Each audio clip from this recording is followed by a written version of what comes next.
Bitcoin is skyrocketing right now. We are at 21,800, potentially about to break resistance levels. And I want to talk to you about exactly where I think Bitcoin could go. We've got another bank collapsing literally just in the last hour. Signature Bank, one of the largest in New York, just collapsed. Actually, one of the states, New York State, shut it down. Bitcoin is skyrocketing. Let's take a look at the charts and look at where we're at. But before into that, guys, take a look at this position here on Bybit, currently in a $15,000 profit. I did share the entry that I took with this Bybit trade, that 15K profit in VIP and in 𝐴𝐵𝐺 Gold. Links to those in the description down below.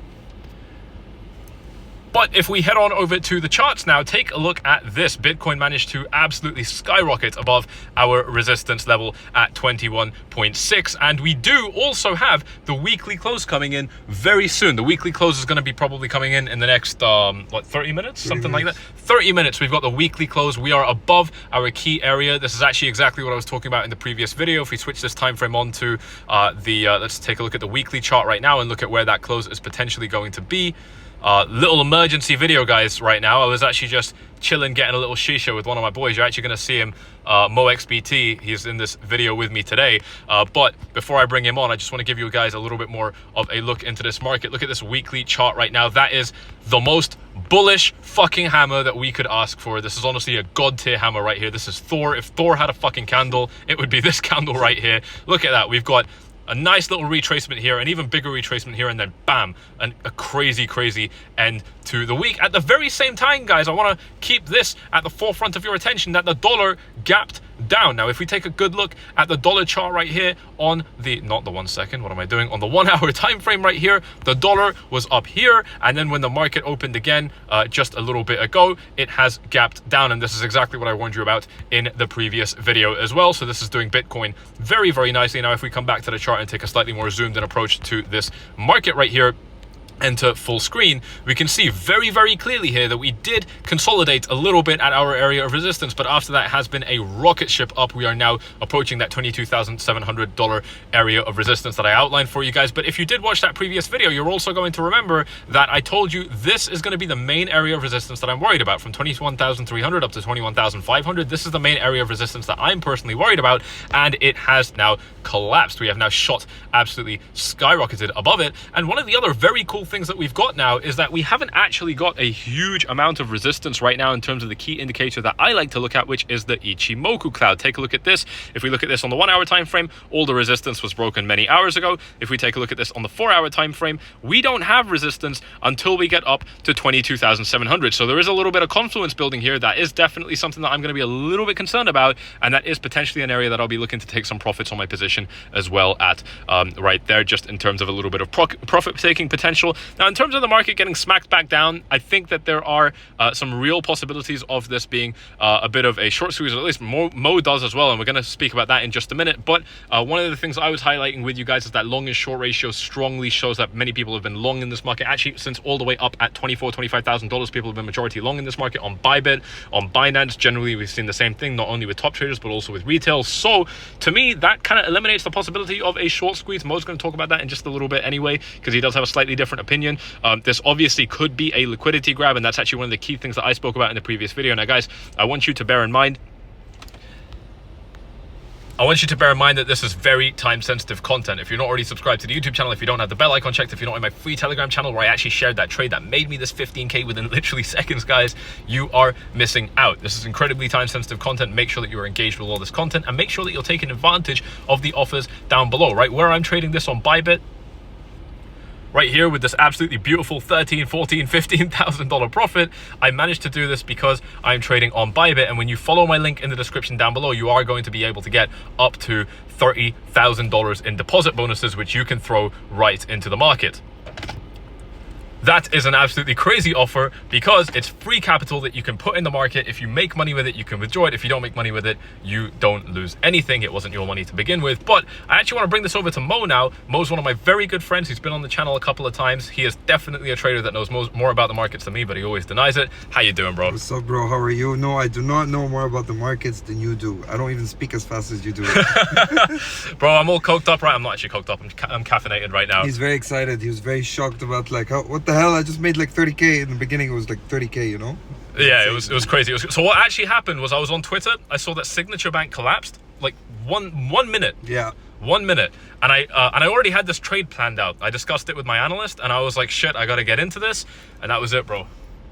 I wish I took the long with you. Oh man, I took the short before that. Yeah, you shorted it on the way down to 20. Yeah, and you've got a YouTube channel as well. MoXBT. Everywhere. There we go. There we go. I'll link it, guys. Mo, tell me what you think about this. Tell me what you think about the possibility of short squeeze. Can you just put the sun visor light? This one, yeah. Yeah, thank you, bro. So for me, the reason I think personally it's a short squeeze is because of everything that is going on in the markets right now, like with Silicon Valley Bank and the banks basically collapsing. The reason that I'm not very certain is because I told you as well. I told him, I'm like, this is the ultimate test for crypto to see if this is something that's going to be a hedge towards all that garbage that we're seeing in the West. Basically, the banks are going up to absolute bust. Everyone's broke. So the reason why I think this could be a short squeeze is because the reason that this happened in the first place, which is the drop, and everyone's basically freaking out from everything that is going on.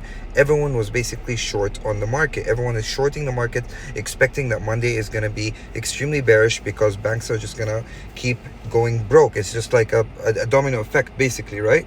So that is the problem. So everyone will basically be shorting everywhere.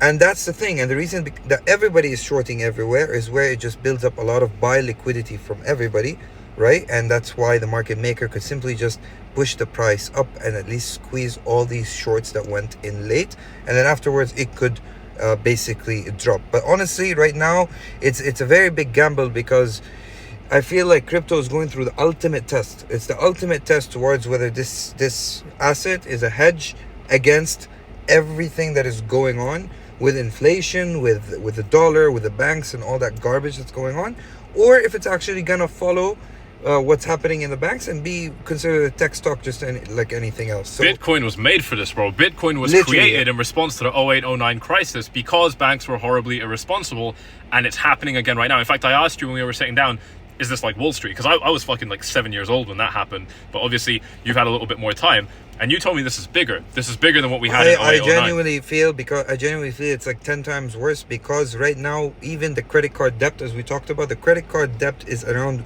$1 trillion in the US. So basically people owe the banks $1 trillion, and I think you did some calculations on that. I did, yeah. So if we average that out, I looked at some outdated statistics. 209 million US residents, citizens, whatever, have a credit card, at least one credit card, and that averages out to about $4,400 in credit card debt, which I said isn't that crazy. I don't think that, I mean, it's definitely high, but on average, like, the US isn't like a particularly poor country. So 4,500, it's high, but it doesn't, if it was like 10K, I'd be like, okay, what the fuck?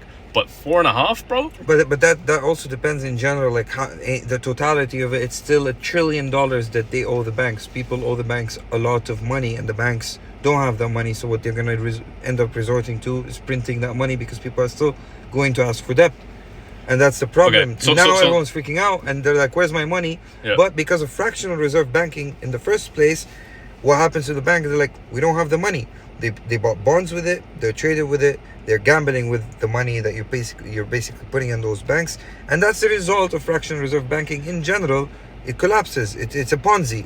So what I'm wondering now is, if these banks are actually in a problem, we're potentially looking at government bailing them out. They're right now, they are insisting that they're not going to do bailouts. That's the latest that I've seen. There is sorry to cut you off, but there is, like, right now, I think it's more political. Some are saying the taxpayer should not cover it. Some are saying the taxpayer should cover it. And there is a debate, right? Like in between. And if you think about it, they're both right. Of course. But if they do end up printing money, that means more inflation, which could potentially be better for speculative markets. Yes, but overall, look, regardless, to me, as I said, I'm macroeconomically extremely bearish. I'm saying that there will eventually be some extreme meltdown in the markets because of the debt, because of the loans, because of the banks not insured. I mean, the last bank was not insured. Which one? The last Silicon? No. The one that Signature Bank was uninsured. Okay. Is not insured. So as of 2021. Yes. So we actually, by the way, guys, I just want to show you this real quick. We actually asked ChatGPT for some information on this, which is fucking sick. Take a look at this, guys. I was literally, I just wanted a little bit more information. I brought ChatGPT up and I just asked it what Signature Bank is. This shit is fucking sick. We're in 2023 legends. We are absolutely revolutionizing this. I want to move back to the charts before we close this video off. Tell me what you're seeing on this chart, bro. Tell me what time frames you want me to look at. Where do you think the resistance is? Do you think we're going higher? I know you were talking to me a little bit about a double top in the short term. What time frame do you want, bro? Let's look at 1 hour. Okay, 1 hour right here. Yep. So the good thing about this is that usually what I like to trade is fair value gaps. So as you see, this point here is a gap. However, they can't see that. You need to do the crosshair. Where is it? Just tap and now you can. Yeah. Okay. So this is a gap which just got filled. However, this is also a gap right there. Let's say the price levels. So okay. So you're saying that the gap goes up to 22.7, yeah? And this is the end of the gap. Okay, here. So the gap ends at 23.3. 23 point, yeah. Okay. So this is it could actually fill all the way up to this level, and but the thing is, right now the only thing that I'm not really looking much at technicals as much as I'm looking at the possibility that this whole thing could just be the market maker squeezing the markets as much as they can, because many people are short. And what do you think about the possibility of it squeezing the market up to 23.3 for that to fill that fair value gap as well? Because this is a really nice area of resistance. It could. It really depends right now on how much people are basically still bearish. Okay. The fact that everyone is bearish, right? So when everyone is super bearish, bro, super fucking bearish. When everyone's super bearish, that's what you need to understand, that in general, it's good for the market for it to actually go up, because it's just a lot of buy liquidity on the other side. Take a look at this. We've got daily EMA resistance right here. Yeah. We've got the 4-hour Ichimoku cloud. You guys know I absolutely love it. We've also got resistance in that rough range that you just said, 23.3. We've got resistance right there on the Ichimoku cloud as well. So we do have some confluence building up there. This is definitely an important level. Let's actually take a look at the VPVR as well. I think this could be pretty interesting. We'll actually switch the chart to something else where I have some a little bit less clutter on the chart as well, so we can make more sense of this. And if we take a slightly more zoomed out approach, staying on the 4-hour time frame, we have a very nice big spike up here at 22.7. We're at 22.8. We're actually not seeing that spike that you mentioned at 23. There is a spike at 23.3. The bigger one is at 22.9, which is about $900 away. What do you think about that? You know what I think? I think what we should do, because we broke some important structure here. So because we broke structure, it's best to draw a Fibonacci retracement from this bottom to this cycle. Good idea. So this cycle, we see where the 0.618 is, right? From both ends. We could also do the reverse Fibonacci's to see if it's a continuation of the cycle. One second, from down to, yeah. So we're probably at the golden pocket as we speak right now, from 0.618 to 0.5.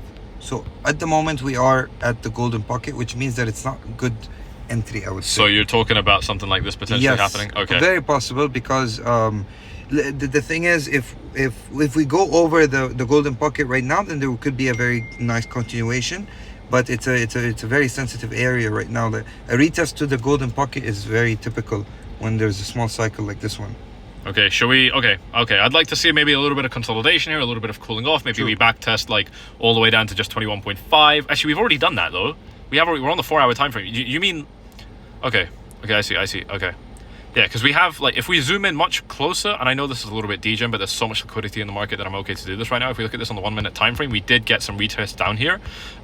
We went all the way up to. At the time of recording, I can't even see the number right now. It's too high. It looks like, you know what? It looks like there's a little bit of spoofing activity. Spoofing. Tell me about that. Spoofing activity is basically, it looks like whoever. So what spoofing is? One sec. Yeah, sorry about that. So what spoofing is basically fake orders in the markets in order to either push the price up or down. So sometimes you would have bots that would go and put limit orders. In order for it to scare other bots from selling, so it tends to basically go up or down. It doesn't matter, but just basically fake orders that kind of scares the people and pushes it up or down. A little bit of manipulation, yeah. Yeah. Okay. So it's manipulation. It's illegal, but it's not. It's in the gray area in the crypto space. So when you start seeing like strong drops and those drops start to go back up again right away, that's a little bit of spoofing activity. You don't think that's just people taking profits and stuff? No, I think it's more spoofing activity, because when it's just suddenly drops, that's on 1-minute time frames mostly. So when it suddenly drops and then suddenly you're seeing that it's not even breathing and it's just directly squeezing anything that is basically going down, that's just excessive spoofing, excessive limit orders right down in order for it to not push the market right up. So think of it this way, right? If you're spoofing the market and you put a limit order at 22,000 while the price is 22,100, right, and it's dropping to 22,050, you're putting a lot of limit orders at 22,000, so you'll have other bots try to front run the that big limit order, so it pushes the price up very, very quickly. So that's basically what spoofing is. So when you start seeing things that are going down and then up again, then it's just basically trying to squeeze shorters in this sense as much as possible. So yes, there is a very high chance for a continuation to the upside, at least to where we spoke. Sick, bro. That's what I like to hear. That's what I like to hear. Guys, that kind of analysis you just heard is all about what Mo covers. By the way, look at this. I know this isn't the time, but fucking sick. Just got this on the Range Rover. Guys, I am going to be wrapping this one up right here. Make sure you check out the links down below to check out Bybit for your 30k, OKX for your 20k, Prime XBT for your 7k. You got 57k in bonuses. The market is popping off right now. Everyone thought we were going to be crashing to new lows. Of course, the market has to go up. Bears were cocky. Four flies called it. You already know the deal. Check out Mo with a link in the description down below. Make sure you are subscribed and you got the bell icon checked so you don't miss out on this very time-sensitive content. Free Telegram channel link down below, where I have been posting 2 of my recent trades as well. Made a little bit of profit on USDC, flipping that from USDT as well, and now in quite a nice profit on Bitcoin as well. We'll be looking to move my stop loss to break even and so on and so forth, and VIP gets all of those updates in real time. I will probably be sending a few of those into gold as well, so just double check that you are in that free Telegram channel link down below as well. You will have to download the app potentially on your phone, but everyone has it as a trader. If you don't already have it, you are far behind. Guys, thank you all so much for watching this. I will come back to you with another video very, very soon. This was a very quick emergency upload. Let me know if you enjoyed it with the comments. Cheers. Bye.